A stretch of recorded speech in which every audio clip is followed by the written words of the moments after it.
What's up, Middle Georgia Dog Pound? Welcome to the 2023 edition of the Middle Georgia Dog Pound Live. I'm your host, Brian. It's Matt, Kevin. What's up, fellas?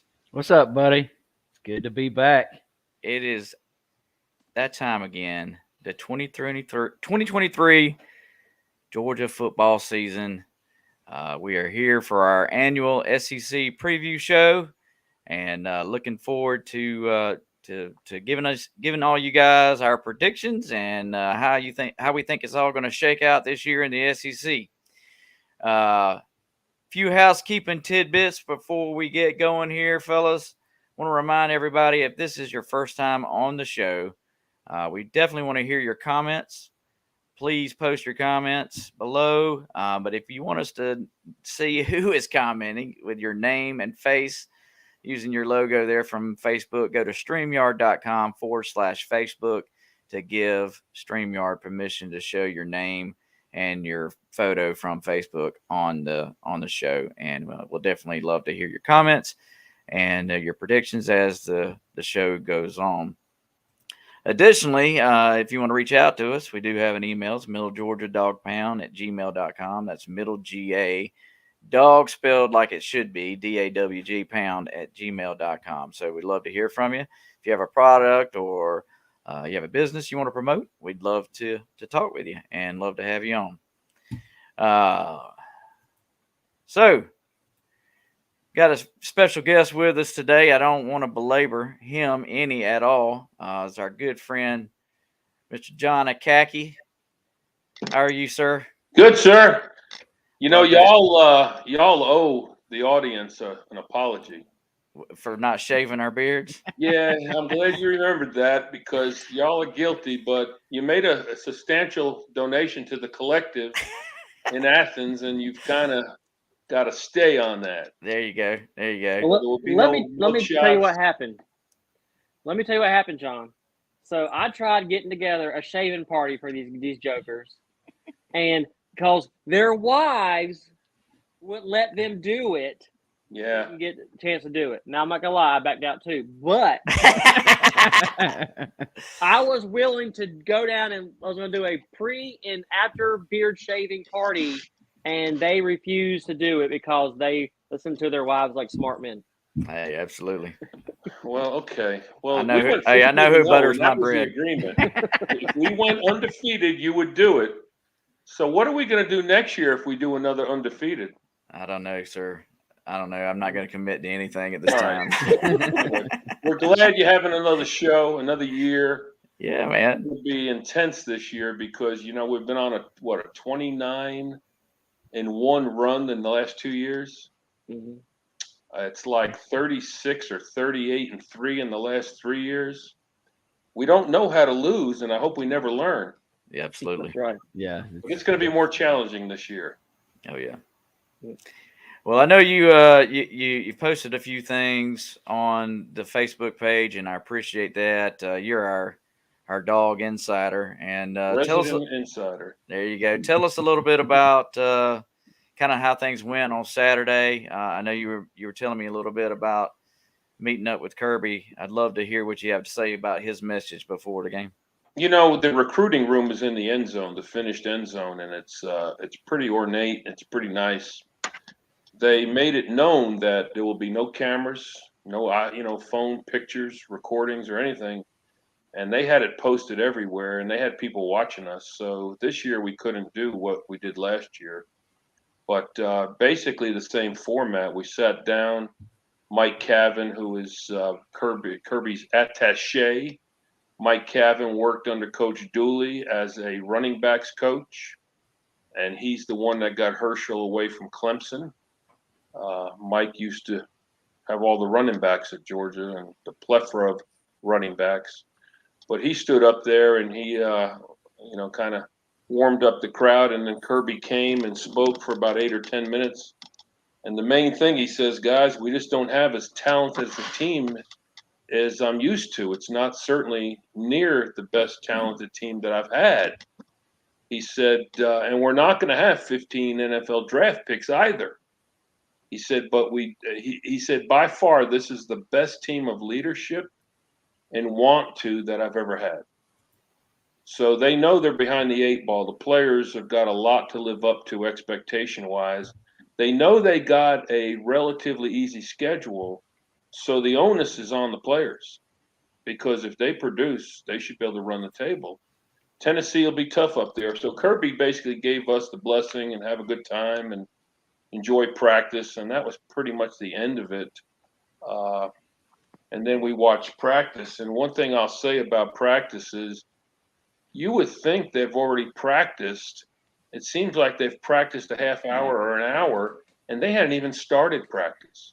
And they really, tentatively, they haven't started the scrimmage yet, because they do everything you can imagine. They punt, they place kick, they do all sorts of drills, and they go at it full speed. And there's no water. I don't see any water on the sidelines. It's completely, let's get after it, and we're going to get this done. I'd say they hit half the day, actually full contact, and the rest of it was thud or no tackling at all. A lot of guys wore black jerseys, especially the quarterbacks.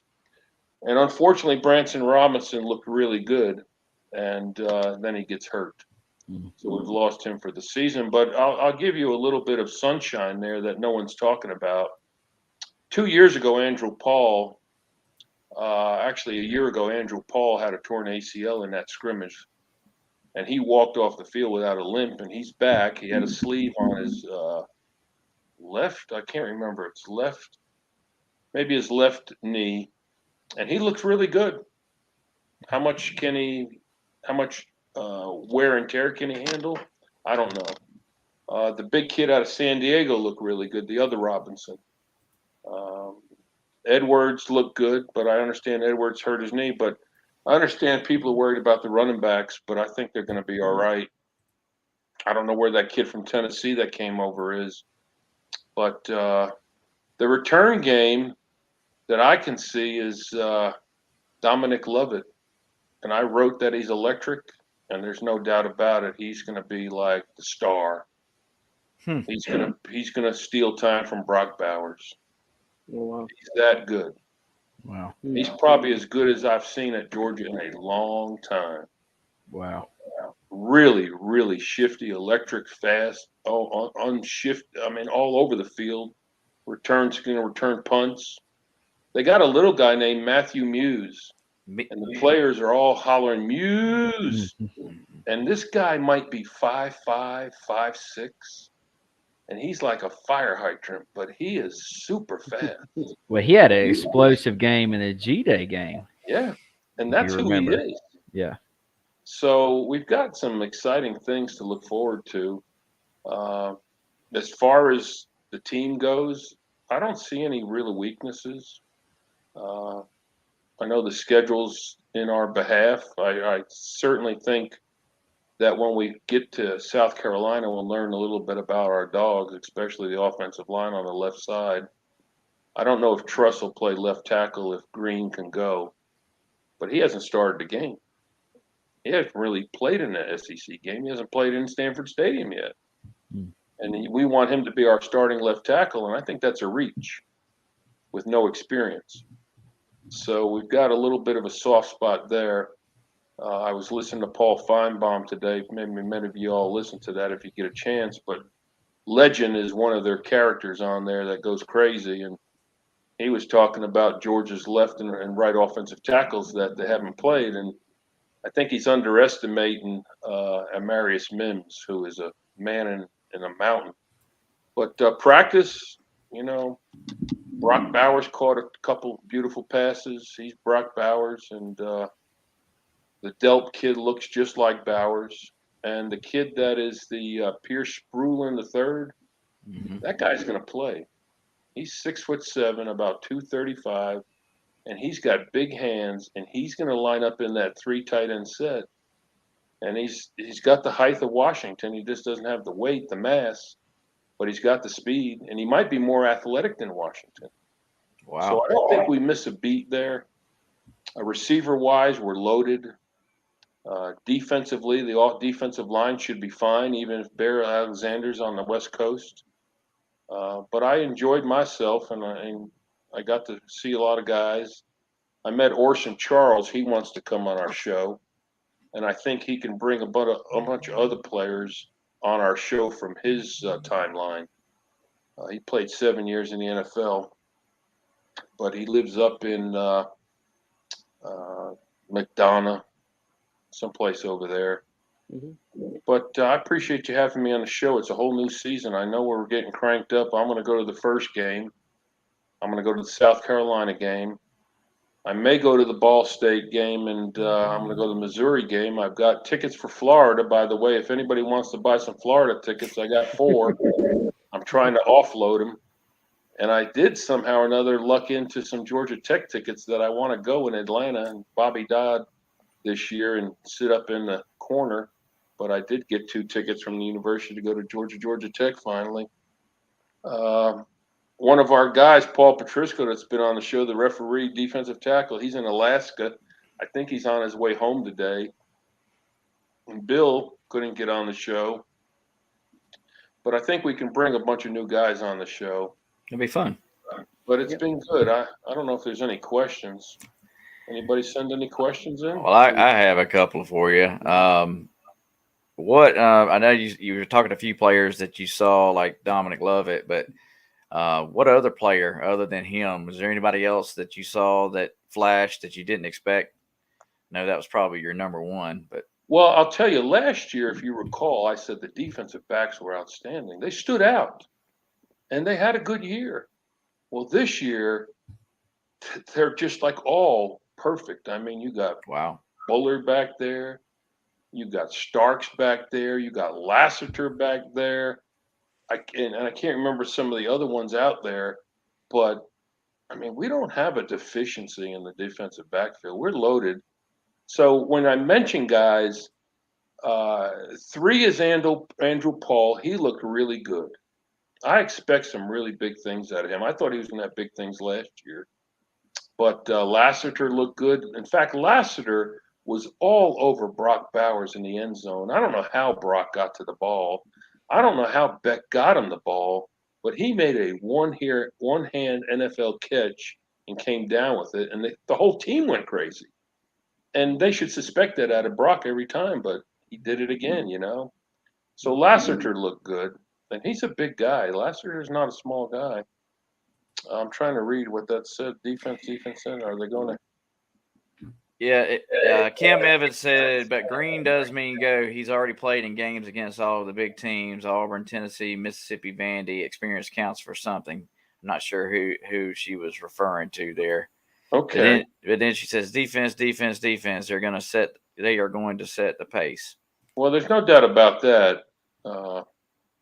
We don't have a resounding star on defense. We got a lot of, preseason All-Americans, right? We got, 2 on offense and 2 on defense? We've got like 4 on defense, all SEC preseason. I mean, it's like they're all so good that they all don't stand out. Not a 1 or 2 stand out. They're all that good. Yeah. Ken Lalonde wants to know about Carson Beck. Did anyone get any pressure on him on the left side? And then how was he able to move to avoid that pressure? To answer that question, they're not going to let you touch the quarterback. Right. He knows that. So he stays in the pocket a little bit longer, right? Because he knows he's not going to get hit. So he's not apt to run. So when he runs, he's not as fast as Bennett. I don't believe he's as fast as Bennett. Bennett had that step where he could reverse the field unbelievably. In fact, today I watched the TCU national championship game. It was on before Feinbaum, and I'm recovering from COVID, so I got to watch a lot of TV today, and it was fun to watch Bennett. I mean, you really don't realize how good he was. But to answer your question on Beck, he's not going to be like that. He's going to throw the ball away more. He's not going to try to tuck it and run. Vandergrift's that guy. And we may see Vandergrift come in a series here and there, especially if Beck is having a problem moving the ball. I am a concern with our running game a little bit. We don't have a beefy back.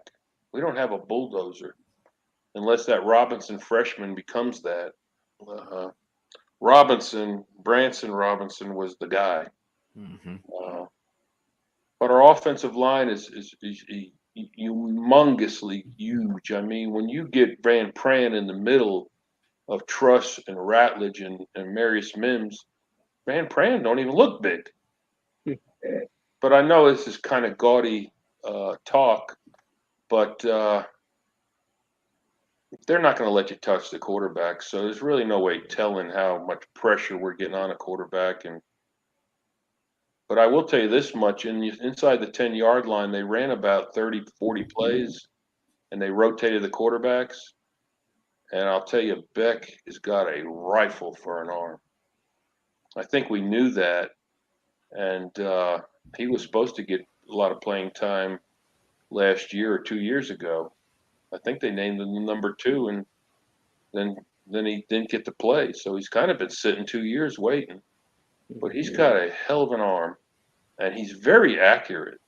I'll be surprised if he doesn't put the ball exactly where it needs to be every pass. And so, in other words, how much anxiety can he handle? How much pressure can he handle? How much adversity can he handle? I think we've got the right schedule at this point for that kind of adaptation and that kind of growth. And he'll grow into it. South Carolina is going to be the real deal. They're going to come here to break us. Oh, yeah. That's their season right there. They beat us. They are on their way to a big-time year. It always is like that. And we got to be ready for them. They're tough. So Krug says, my fear with the defense is, can we get pressure from the edge, and how much pressure up the middle now that Carter's gone? And, well, you've got Williams, who is the real deal. I think he's finally recovered, and I think he's going to be a go. He may not see a lot of snaps in the first 2 games. He doesn't need to. And then you got Walker in it. Is it Jalen Walker? I think that's right. And then you got, I don't think Bullard is going to be that kind of walk-up safety, that kind of blitz. That's what he was last year. But I think he's playing in a different position now, and they're going to have somebody else do that. I don't know who that's going to be, but to answer your question, Bill, we've got some of the best players in the country. I can't see how we don't get pressure on a quarterback. I think Logue and Brinson, and is it Dawkins? Michael Williams.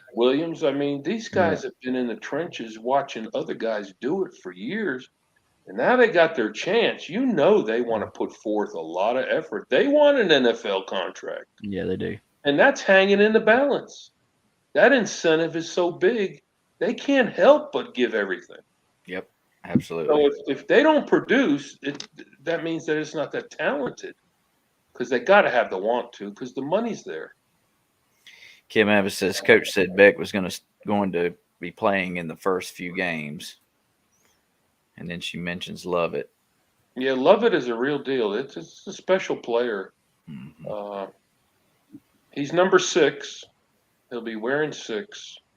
The Ra Thomas guy is in the second, I guess the second line or the backup role, but I don't know if he got in a little trouble. Maybe he's going to dig his way out, and maybe he'll work into the season.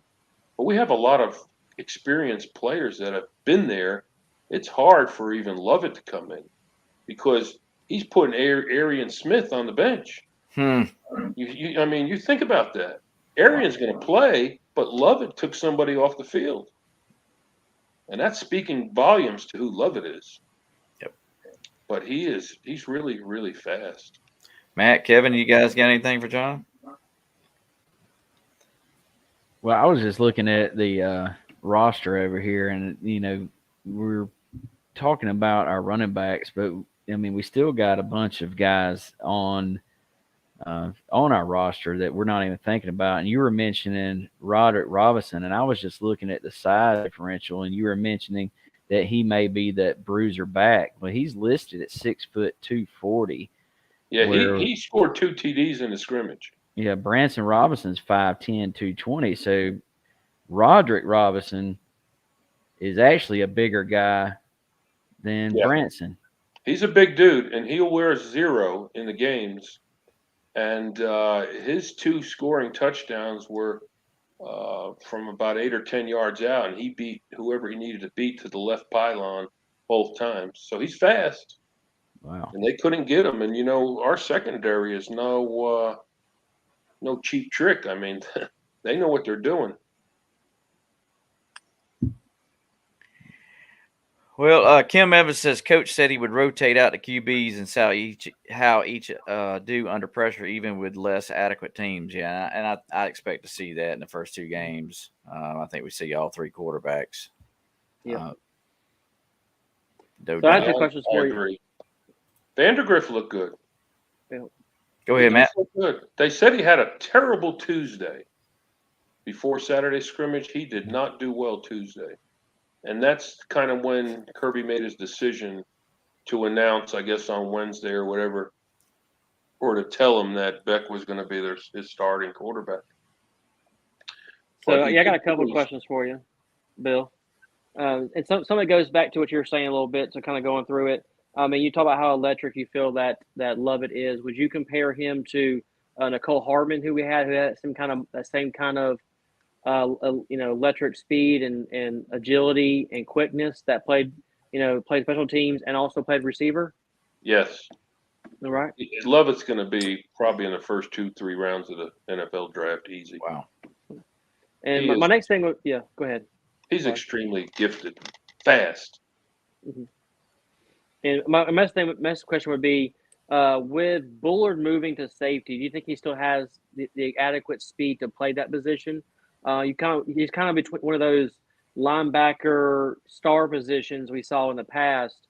We saw a few times throughout the year where when he in coverage, he was getting beat sometimes. So do you think he'll have that speed ability that we need? He definitely has the hitting power, which I love. And I love his, first of all, he's a local guy here in middle of Georgia and all the stuff. But does he have the speed to keep up with to impact the run and that kind of stuff? My phone just rang. Sorry. And when I watched the TCU game, he got burnt that one play. He kind of didn't leave the inside receiver quick enough to pick up the outside guy coming down the wheel route, and he got burnt. But, he's not a tall guy. Yeah. But he makes it up in, I guess, maybe his athleticism. To answer your question, as a safety, there's no problem. He made an interception, if you remember, on a ball overthrown, and he caught that over his back. So I think he'll be more than adequate. I think he's better than Chris Smith. To give you a heads up on his talent, I mean, he had 3 turnovers in the first half at TCU. You remember he had 2 interceptions in the fumble recovery, caused the fumble recovery, and actually did he? Yeah, he caused it, I think, or Chris Smith caused the fumble, and he picked it up on the sideline. He's just the kind of player that he's like a Bill Krug in the right place at the right time, even when they're not good. You know what I mean? Look at that. He just found a way to the ball. A compliment and a jab all at the same time. He was the luckiest Georgia Bulldog ever. Sweet and sour. I like it. Yep. Well, one thing that I definitely was impressed with is Carson Beck's maturity. His press conference really impressed me, and I pulled a clip, and I wanted to show it to you guys. Go ahead. Following that up, I know it's not easy sitting and watching, but what was your biggest takeaway watching Stetson the last couple of years from a quarterback perspective? What did you take away? I think the biggest takeaway for him, I mean, he got it the worst at quarterback. I mean, I think a lot of people, really hated on him a lot, and you can see that all over the internet, and he just maintained and just kept his head down and kept going. I'd say that's the biggest thing that I learned from him is that you just have to do you have to be you, and honestly it doesn't really matter about the noise that's going on around you as long as you control, your actions and your effort towards the game. Coach Mark was telling us about Branson getting hurt. It's been a position where you guys have dealt with a few injuries in fall camp. What is your confidence in this running back room and what they're going to bring to the table this season? Well, I mean, I have ultimate confidence in every position group, obviously. I mean, I trust Coach Smart. I trust Coach Bobo, Coach Schumann, obviously on the defensive side, to put the best guys out there that are going to help us win and compete and, ultimately succeed at the end of the day. The maturation of that guy is unbelievable. Yeah, you're exactly right. 2 years ago, he had that big hair up top. You're wondering, man, that just don't look right to me. And now he's got a tight cut. He's matured, and he's got confidence. And he's the leader in the team. When they were doing all their calisthenics and getting ready and rah, rah, rah, he was at the front, in the middle, and leading that team. So he's come out of his shell. Absolutely. Absolutely. Well, we're at a point now where we got to transition and move this thing on, or we're going to be here to 9:30. But, buddy, thank you so much for coming on and sharing a few of your tidbits there of good quality information that we couldn't have got anywhere else. And I do appreciate you, and I know that Matt and Kevin do too. But all right, I'm going to watch. All right, buddy. Always good to have you on, John. Thank Absolutely. you. Go. History is defined as the whole series. Well, let's try this again. History is defined as the whole series of past events connected with someone or something. And y'all can't be afraid to hold each other accountable, man. You do it on the field, you do it in practice, do it off the field too. Take care of each other, man. Y'all are brothers in here, man. Because adversity, it doesn't make us who we are, it exposes who we are, it reveals it. It doesn't put it in you, it squeezes it out. We don't just celebrate together. We got to have each other back when things go bad. Like, don't ever let anyone tell you that there's only one way to be great, right? Like, there's only one path to success. Yours might look different. You had to transfer here. You had to come from over there. But, like, you're going to find a way to be successful, right? Y'all don't stumble onto back-to-back national championships by accident. Can't do that. That's because y'all balling. Y'all work at it every single day. Take that same approach and take care of yourself off the field, outside of the building, because that's just as important as on this field too. I want you guys to establish for this team, for this year, and all I'm talking about is where your feet are planted. I have to have my blinders on. I have to continue to look towards the finish line. And I have to know that I will be stronger when I finish because I raced the race that I had to run. And if you haven't yet, it's time to flip that switch. It's time to switch gears mentally. It's time to switch gears physically. It's time to switch gears verbally and how you communicate. It's time to switch gears in your heart. And the way for us to do it is to establish a covenant. If we don't get better, we're going to get beat. You better do some soul searching. Guys, I don't even know who your schedule is, but I know who your greatest opponent is.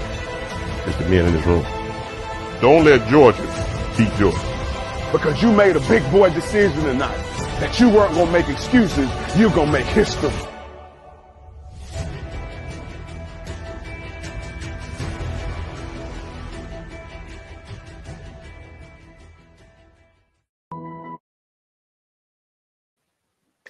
Let's go. If that don't get you fired up, your wood's wet, in my opinion. Give me a helmet and pads. Let's do this. Yep, that's right. That's right. Well, we're here, guys. 2023 SEC prediction show. As I like to say every year, you may not agree with us, but tell us why. We sat down for a good hour and a half the other night and hashed it out, argued, fought, punched each other in the face. No, I'm just kidding. We didn't do that. But we did have a good time. We did not agree on every game. I did not agree on every game. But majority ruled. Yep, majority ruled. And so some of these games are going to show up on the screen here, and you're going to hear the arguments, start again. But here we go. So we're going to start with the West and then go to the East. The last place team in the West is, according to the Middle Georgia Dawgpound, it's going to be Auburn. We are not sold on all of the transfers, but I will tell you this, and I think my counterparts will agree. We're still in the air. the jury's still out on this team, and so we're not really sure what to expect out of Auburn. But that's kind of what we see. We see them finishing the year at a 6-6 record, and I think that Auburn is going to be happy with that, with all of the transition that they've gone through. I think it's just based off of all the turmoil they had last year. You know, it's kind of hard to recover from that. I think that's where we were kind of. I think this is the one team that we all agreed on. Yeah, and I would say, I think the one thing we questioned was, like I said, how well is this quarterback really going to play at Auburn? No offense, he's coming down from. I'm not saying that the South is the greatest, hotbed. But it's hot. Speaking of hot, it's hot down here. He's coming from Michigan. He's from Michigan State, right? I'm correct. And he's coming down from. No, the quarterback, not the coach, the quarterback. Yeah. Mm-hmm. Yeah, so he came in from Michigan State, and it's a lot different weather and different defenses he's playing up there. So we're going to see faster defenses. Just don't know how he's going to respond to that. But like I said, there's one game in there that I got overruled on, and it makes sense. Legitimately, it makes sense that feasibly we would never think that Alabama would get beat by Auburn if we're predicting them to be a 6-6 team. But that's the one I got beat on that I did not agree with. But it's okay. I wanted a big upset, and I think that Saban usually tends to have a struggle with a first-year coach, and sometimes, and so that's why I picked them to lose that game. But I think overall, I think the chances are them losing that game, like we have on the schedule, is still pretty high. So, gotcha. Bill Krug says he thinks Texas A&M is going to go 6-6. So we have Mississippi State 6-6. This is another one we argued on. Yeah, so for me, I'll say this is my biggest argument team because we talked about it. This team is anywhere from 6-6, and the people are going to laugh, but to a 9-3 team. We really debated back. We spent a lot of majority of our time on this team right here, simply because they have returning starters. They have 4 returning starters on offensive line and 4 returning starters on defensive line. And I know that's how to make sense. They don't play 5 defensive linemen, but at their main bulk of their defensive linemen, they only lost 1. And so deep in the trenches usually shows you success in late part of the season. So they got a 4-year returning starter on quarterback, and we just don't know. New head coach. It's so up in the air. So y'all would take a 6-6. That's more realistic probably, but we were really between, like I said, 9-3 to 6-6, right, guys? Yeah. Yep. Razorbacks, 8-4. What's your thoughts? I've been talking the entire time. You guys go. Yeah, you go. You're doing great. This is a team I'm not sold on. I'm the team I'm not sold on.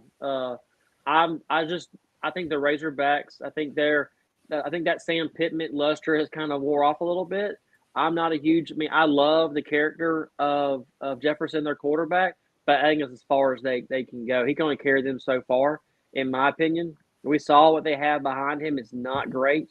Their defense they had when he first came in is gone and has not been replenished.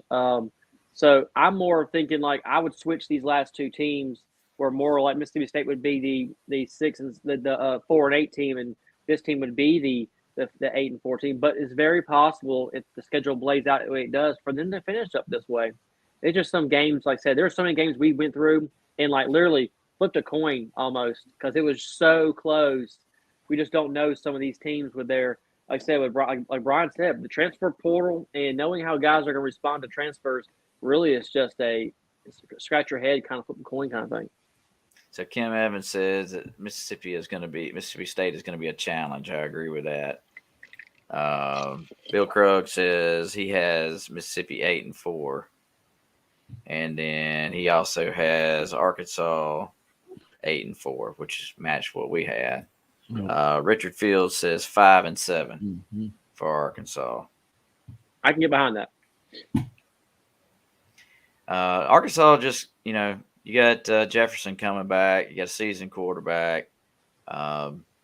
He's going to be healthy. And from what I've heard, they're not going to run him as much as they did last year. And so that's going to save him on the back end of the season. But it's like I said, some of it is just how their schedule plays out. If you look at how we have them scheduled, they start out, okay with some of their teams, but then they have a losing streak of four out of 5 games. But then the back end of their schedule is a lot easier. Mm-hmm. So it's some of that just is how it plays out. Not so much that we really think that they're a top tier team in the West. It's just how it looks. Kim Evans says, "Yeah, I don't agree with Arkansas. Flip those numbers." It's probably because we're a little bit partial to Sam Pittman. I hate to say it, but maybe we're biased. Maybe we're biased. I'm hoping that Sam learns from his mistakes last year. When we started this thing last year, we started it by saying Sam Pittman said they were going non-contact, right? They weren't doing any tackling because they were afraid of the injuries. Well, that come back to bite them at the end of the year. Big time. Yep.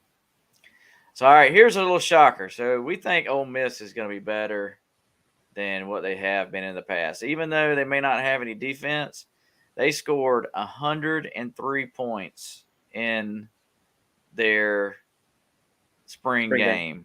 Mm-hmm. They're going to outscore some people. Even though they don't have the defense to stop people, they're going to outscore some people, and that's how they're going to win games. And some of it, how I said, how their home games are. I mean, they're playing some of their tougher opponents at home versus being away, and it's just, I don't know. They're going to be deep at quarterback. You don't think about it, but they have some good transfers that came in for quarterback. They pushed each other, so they have. If Dart doesn't work out, they got the next person up. So there's some opportunity there for that team to be successful. I am not some of y'all love Lincoln. I despise that man with every being of my body. And some of that goes back to when he was a Tennessee coach and the things he said about Mark Richt and that kind of stuff, where it just always ate me the in the wrong way. So I really want them to go 0-12, but it just is what it is. Ken Lalonde says, so their defense gave up 103 is what you're saying. He raises a valid point there. Yeah. I will agree with you. Their games are going to be shootout games. And it's going to be who can outscore who, really. Yep. And if you got a good defense, they're going to stop Ole Miss. Yep. Yeah, we've argued about all of these games, and I still kept pointing out that Ole Miss scored a ton of points. And Matt kept pointing out defense wins ball games. Wins championships. Wins championships. Wins championships, yes. And then Brian reminded me, Ole Miss doesn't win championships, so that fact does not matter. It doesn't. Yeah. Let's see who put this. Bill Krug says Ole Miss 10-2 with win against LSU. Hey, I'm just going to point out one game up there. There's a Mercer game, and if somebody can bet on that and just luck out, that you're going to win a bunch of money. But I don't think that's going to happen this year. No. Let's see. Richard Fields says he agrees with the 9-3 Ole Miss. Kim Evans says, which is why I said defense in the last segment. Yeah, I agree with you, Kim. But I just watched that. I watched that spring game, and I was like, wow, this is explosive. So, all right. A&M. We got A&M 9-3. And this one was another debate because we just don't know what to expect out of that mess. But I will tell you one thing. I believe in Bobby Petrino's offense. So if Jimbo allows him to take the reins and make the play calls like we expect him to, things are going to be a little bit different there in A&M. But they do have a culture problem. We'll see how things turn out. What's your thoughts on this, guys? I have to agree with you with the Bobby Petrino thing. If you go back and you think about when he was at Arkansas, he would do some wild things with that offense, and it would just catch you off guard. And it was very explosive, and he probably would still be there if he hadn't had the whole motorcycle incident. But that's another story for another day. But these are ones that. These are teams that we argued about back and forth because they got nobody. What was it, Matt? You didn't say they were going to beat Alabama. Is that correct? I thought they would beat Alabama because they always play Alabama very close, no matter how terrible their team is. I mean, if it wasn't for a terrible play call at the end of the game, they may have beat Alabama last year at Alabama. And so, yeah, I'm like you were saying. This was Texas A&M and Mississippi State were my two teams that can sway from 6-6 to 9-3. So the problem I have with Texas A&M is that they are transfer riddled. Like all those great recruits that they paid all that money to are now pretty much all gone. Yeah. And so I think they had 40 transfers last year. That goes back to Brian's point of a culture inside that program that's just not there. We watched those the video from Brian put up, which was great, by the way. I love me some Sylvester Croom. That joker gets me fired up every time. But watching those and these guys being a brotherhood and living together and living life out, that's happening in UGA. It's not happening at Texas A&M. Yeah. I know that we got some comments there. I'm sorry. That's okay. Richard Fields says, do you guys think Petrino makes an immediate difference this year? And I do. I think he does. I think he changes the mindset. As long as what Brian pointed out, if he gets the reins to have control of that offense. The thing about Jimbo is Jimbo wanted to run his offense. Yeah. And he didn't have all the pieces in place to run his offense. Bobby Petrino will take what he has and make the best out of it. That's the difference. Jimbo was he was hell-bent on running his complicated offense. And because of that, I mean, it caused him a bunch of problems. Yeah. And that's to your point. That's why Petrino was so successful at Louisville. They didn't have great recruiting there. He took what he had and made their skill sets the primary focus and not try to make them more than what they were. Kim Evans says, but go back to Mercer, new coach. So your thoughts? I think they lost a lot of pieces last year. I think their greatest chance to win against a big team was last year. If you go and look at their quarterback situation, they're sophomores and they don't have any experience, and that's going to be a huge problem when you're trying to play an SEC team, and they're going to get throttled by. Even though they're playing Ole Miss, they're going to get throttled by that defense and not be able to keep up with that offense side of the ball, and they're going to get probably 50, 60 points scored on them easy in a hurry. Yep. And Kevin called for Mercer to beat Auburn last year. I did. First game of the season. I did, and it didn't happen. We were all hoping, man. Yeah, we had our fingers crossed. John Akacki wants to know if there are any crab legs in College Station.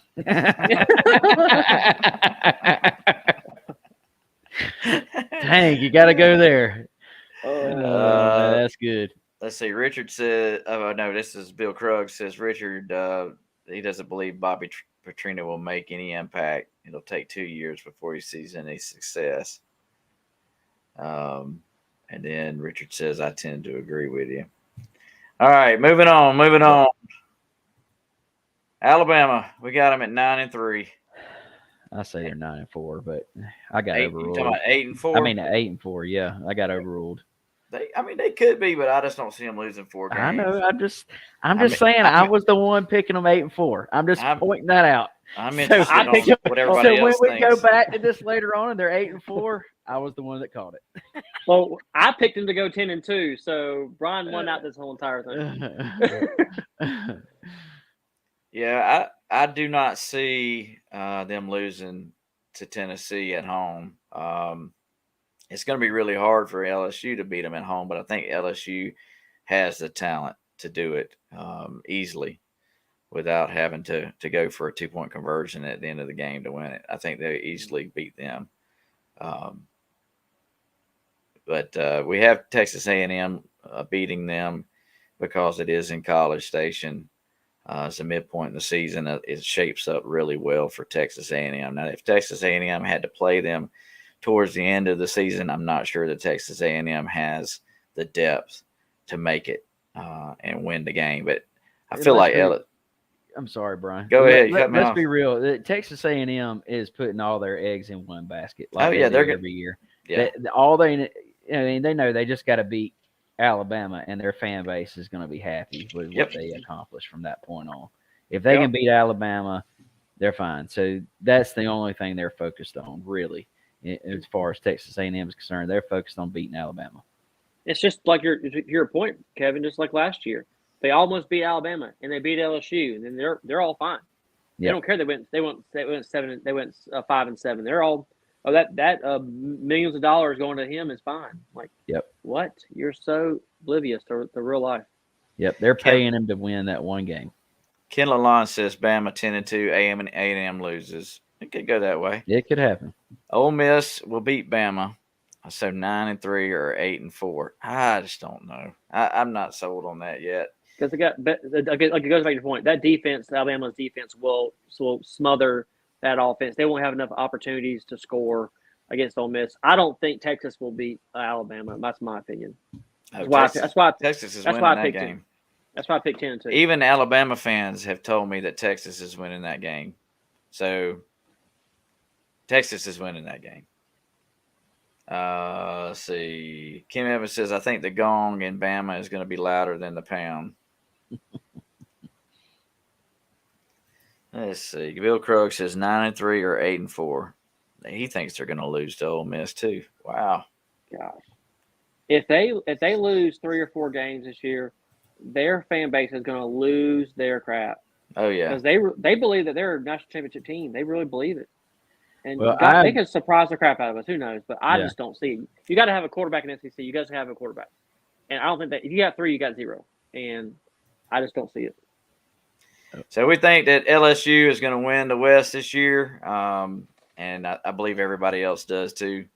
They have the most talent returning on both sides of the ball of any team in the West, and they got 2 quarterbacks. Obviously, they scored almost 30 points on us in the SEC championship, and so they've got the talent. Just got to put it all together, and I think this is the year that they do. We think that they let one slip at the end to A&M. But it may not be A&M, and maybe somebody else in there. But we do think they're going to let one slip and lose one game along the way. The reason we were picking A&M is just they get complacent at the end of the season, and that was the only reason we put that one in there. Yep. All right, let's see what we got in comments. So, Richard Fields says 12-0 for LSU. John Akacki says yes. I guess he's meaning that yes, he agrees with LSU going 11-1. Bill Krug says LSU 10-2. There you go, Bill. I'm not sure what she meant by crickets. Kim Evans says crickets. That's funny. And let's see, that's Krug. Okay, I already put that up there. Sorry. That was a repeat of a prior comment. All right, let's move it on over to the East. This is more interesting in my opinion. Well, the first one, we all know where it's going. Yeah. We're giving Vanderbilt the V. And it isn't for victory. No. Do y'all know how excited I am to watch Vanderbilt play Hawaii next week? I am so excited, y'all. I don't know why, but good for you. I'm so ready for some football. I am so ready for some football. Well, that's this weekend, isn't it, Matt? Yeah, as I'm saying, this weekend I'm so excited. Like, you don't know how excited I am to watch this. I don't care about Notre Dame playing overseas in Ireland. I care about Vanderbilt playing Hawaii. That's the crazy. I know it's crazy, but it just is. It's crazy. I want to see what everybody thinks about this next team and whether they agree with us. I'm sure everybody agrees with us on Vanderbilt. Vanderbilt could win 5 games. They could win 5. They could win 5. All right, here we go. 5. Tied for the last place in the East is the Gators. Yeah! The lousy, stinking Gators. We hate them. And we don't believe they're going to go better than 4-8. I really don't. And they could lose another game along the way. I mean, Vanderbilt could beat them. Beat them. It would be awesome. Yeah. But we hate the Gators. I don't believe they're going to win more than 4 games this season. They don't have a quarterback. They have some serious roster issues that they haven't been able to iron out, and so I'm good with that. I think everybody's good with that. But they love their recruiting class. That's their big thing right now. They love this year's recruiting class. Don't realize that coach won't be there to see it when it comes in a couple years. It won't. Someone's going to benefit off that recruiting class.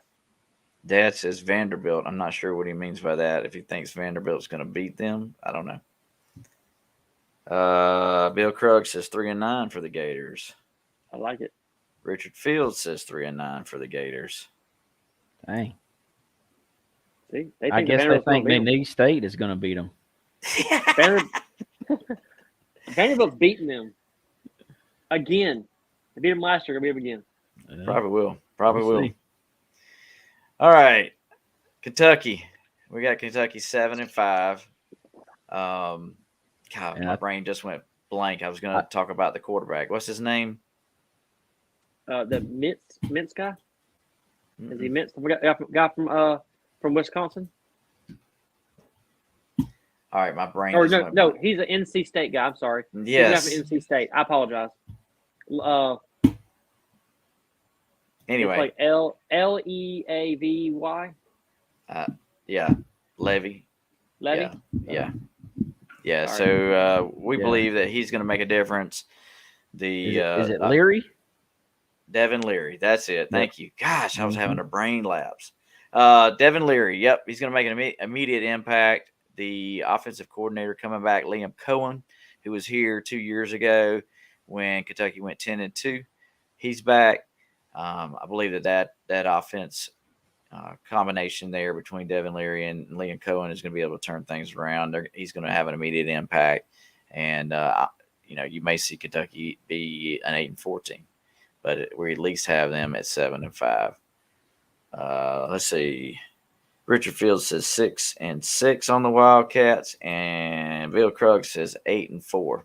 I could go with 8-4. I'm not sure about 6-6. I think they're going to be a lot better than. Well, I could see their point. Missouri could pull out a win against them.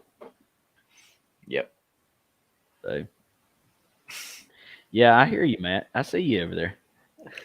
Missouri, we have them 7-5 as well. They definitely could. They've got a lot of returning folks in Mizzou too. Let's see what Akacki says. Drinkwitz is up, and is the up and coming coach. Watch Missouri. Yep, we agree with that. They definitely could be an 8-4. I'm not sure that they can pull off 9-3, but it definitely could be 8-4. Yeah, 8-4 is about all I'm willing to give them. Yeah. All right. Nobody's predicting anything on. Oh, here we go. Rich Fields says 7-5 on Missouri. He agrees with that. So, good deal. Good deal. All right. Here's the one where we really battle.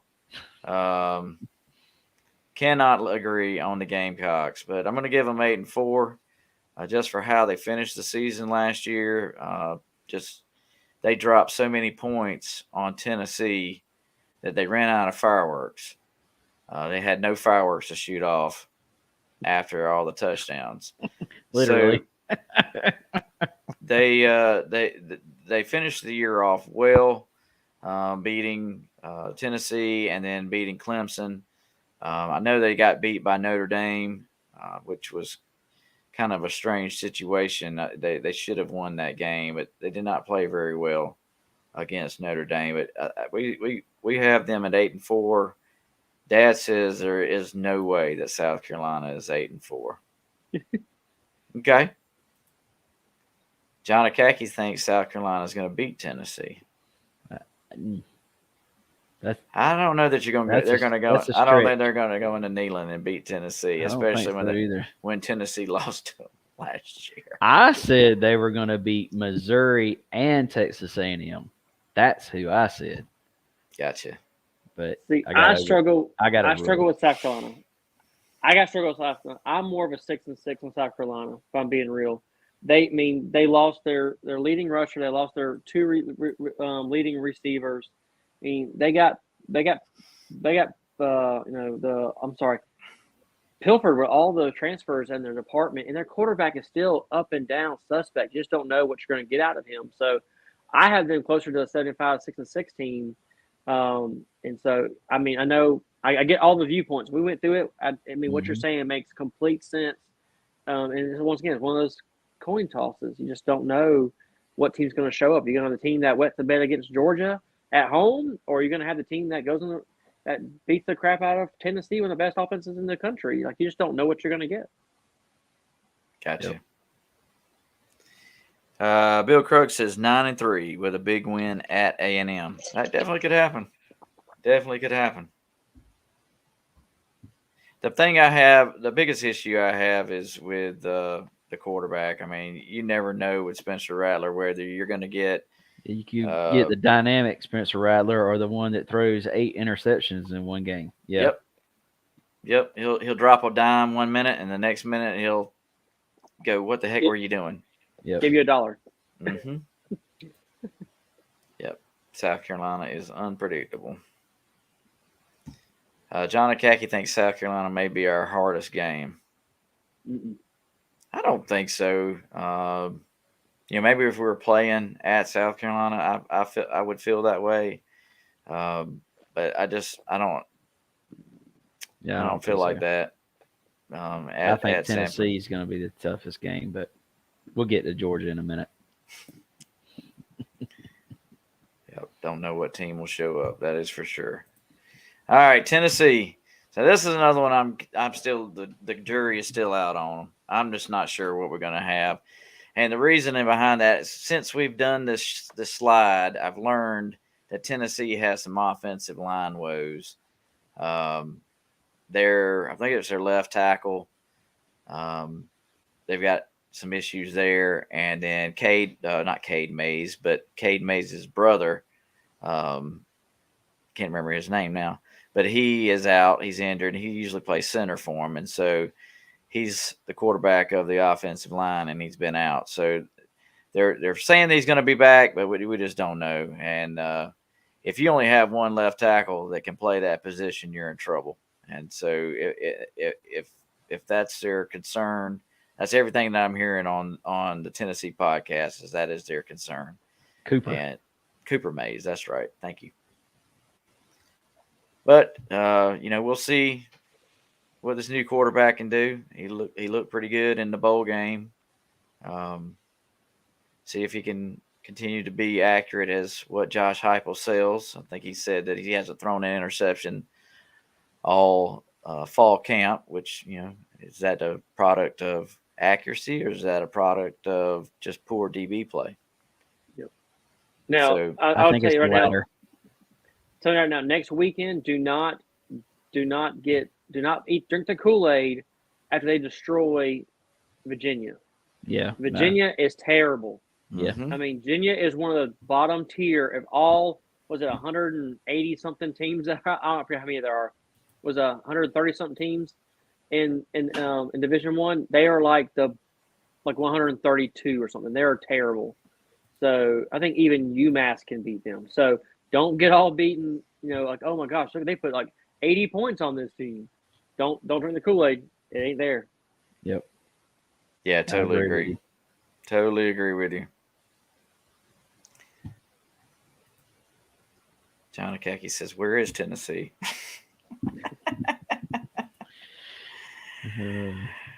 So my phone went dead. I don't know who's posting these things. Maybe Kevin could tell me. Tennessee 9-3 with a loss to Kentucky. That's Bill Krug.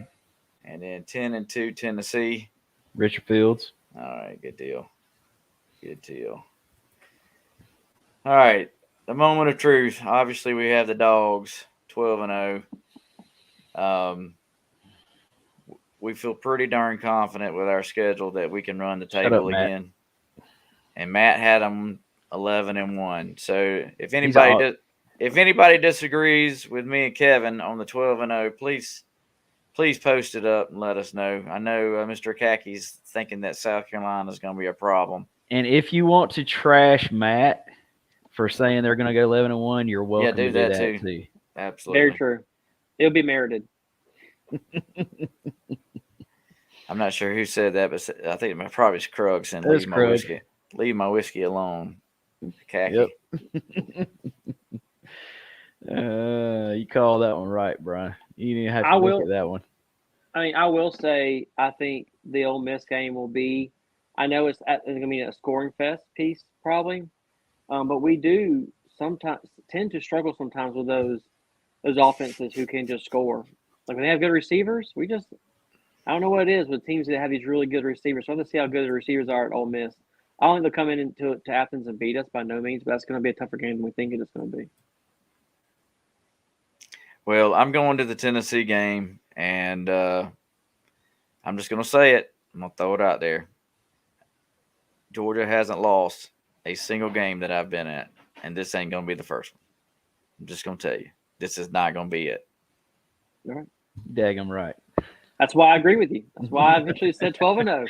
And I'm taking my good luck charm with me. So she went with me to the national championship. You saw how things turned out there, didn't you? Yes, sir. All right. Well, guys, any final thoughts? We're 2 minutes over here. Any final thoughts? I am glad this season is starting, man. It has been long overdue. It's felt like this summertime drugged by ready for football to start back. Yeah. Absolutely. Well, as I said earlier, the only concern I have is with our running back room. I feel pretty confident about all the other positions. But, we'll see if Kendall Milton can hold it together all year long and stay healthy. He better, because he ain't getting drafted if he don't stay healthy all season long. I agree with that one. I hate to say it, but a kid gets a stub toe and he's out. So we will be back next week to preview our very first game against UT Martin. Dawgpound will be here all season long, and we will be bringing it to you and give you all the highlights and updates on each team. And we are looking forward to having Mr. Orson Charles on the show. We're going to do our best to line him up for next week. Mr. Akacki will help us out with that, I'm sure. But Matt, Kevin, y'all got anything further? No. Glad to be back. Go Dogs. All right, man. Go Let's Dogs. send this thing out right. All right, guys. We'll be back next week, Thursday night. Hadn't decided on time yet, probably 7 or 8 o'clock, but we'll get it posted on the Facebook page. I want to thank Mr. Akacki again for his insight. Thank you so much for coming on, sir. We do appreciate you. So, I'm Brian. It's Kevin, Matt for the Middle Georgia Dawgpounds. Season 3 of the Middle Georgia Dawgpound live right here. We'll be back. Go Dogs! Go Dogs!